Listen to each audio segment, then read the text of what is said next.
ಬಾಯಾರ್ ಸ್ವಲಾತ್ ಮಜ್ಲಿಸ್ ಹಾಗೂ ಸೈಯದ್ ಅಬ್ದುಲ್ ಖಾದಿರ್ ಕುಂಜಿ ಫಜಮುಳ್ಳೂರ್ ತಂಗಳ್ ಅನುಸ್ಮರಣೆ ಪ್ರಯುಕ್ತ ತಹಲೀಲ್ ಮೌಲಿದ್ ಬುರ್ದಾ ಆಲಾಪನೆ ಮುಜಮ್ಮಾ ಸಖಾಫತಿ ಸುನ್ನಿಯ ವಠಾರದಲ್ಲಿ ನಡೆಯಿತು. ಸೈಯದ್ ಅಬ್ದುಲ್ ರೆಹಮಾನ್ ಇಬಿಚಿಕೋಯ ಅಲ್ ಬುಖಾರ್ ಬಾಯಾರ್ ತಂಗಳ್ ಕಾರ್ಯಕ್ರಮದ ನೇತೃತ್ವ ವಹಿಸಿದರು. ಅಲಿಬಾಖಾವಿ ಆಟುಪುರಂ ಮುಖ್ಯ ಪ್ರಭಾಷಣಗೈದರು. ಮುಜಮ್ಮಾ ಸಖಾಫತಿ ಸುನ್ನಿಯಾದ 2018ನೇ ಸಾಲಿನ ಕ್ಯಾಲೆಂಡರ್ ಅನ್ನು ಅಬ್ಬಾಸ್ ಉಸ್ತಾದ್ ಉದ್ಯಮಿ ಎನ್ಎಂ ಸಿದ್ದಿಕ್ ಹಾಜಿಗೆ ಹಸ್ತಾಂತರಿಸುವ ಮೂಲಕ ಬಿಡುಗಡೆಗೊಳಿಸಿದರು.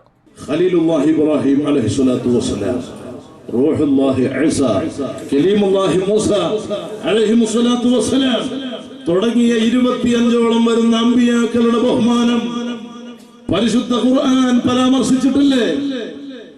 ಪರಿಶುದ್ಧ ಕುರ್ಆನಿൽ ಅಲ್ಲಾಹು ರಬ್ಬುಲ್ ಇಜ್ಜತ್ ಸಾಕ್ಷ್ಯಪಡುತ್ತಿತ್ತು. ಮುಜಮ್ಮಾ ಸಖಾಫತಿ ಸುನ್ನಿಯದ ದುವಾ ಕಾಲೇಜಿನ ವಿದ್ಯಾರ್ಥಿಗಳು ರಚಿಸಿದ ಅಲ್ ಅಸಾಸ್ ಕೈ ಬರಹ ಮಾಸಿಕ ಈ ಸಂದರ್ಭ ಬಿಡುಗಡೆಗೊಳಿಸಲಾಯಿತು.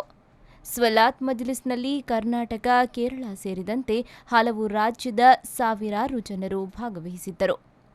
ಅಲ್ಮದೀನಾ ಇಸ್ಲಾಮಿಕ್ ಕಾಂಪ್ಲೆಕ್ಸ್ ಶಿಲ್ಪಿ ಅಬ್ಬಾಸ್ ಉಸ್ತಾದ್, ಪಳ್ಳಂಗೂಡು ಅಬ್ದುಲ್ ಖಾದರ್ ಮದನಿ, ಕುಂಜಿಲ್ಲ ತಂಗಳ್, ಜಮಲುಲೈಲ್ ತಂಗಳ್ ಚೇಲಾರ್, ಪೂಕುಂಜಿ ತಂಗಳ್ ಪಟ್ಟೆಪಾಲಂ, ತಕ್ವಿದೀನ್ ತಂಗಳ್, ತೀಶೋರು, ಜಲಾಲುದ್ದೀನ್ ತಂಗಳ್ ಅದ್ದೂರು ಸೇರಿದಂತೆ ಮುಂತಾದವರು ಈ ಸಂದರ್ಭ ಉಪಸ್ಥಿತರಿದ್ದರು. ಆರಿಫ್ ಕಲ್ಕಟ, ವಿ4 ನ್ಯೂಸ್ 24/7 ಉಳ್ಳಾಲ.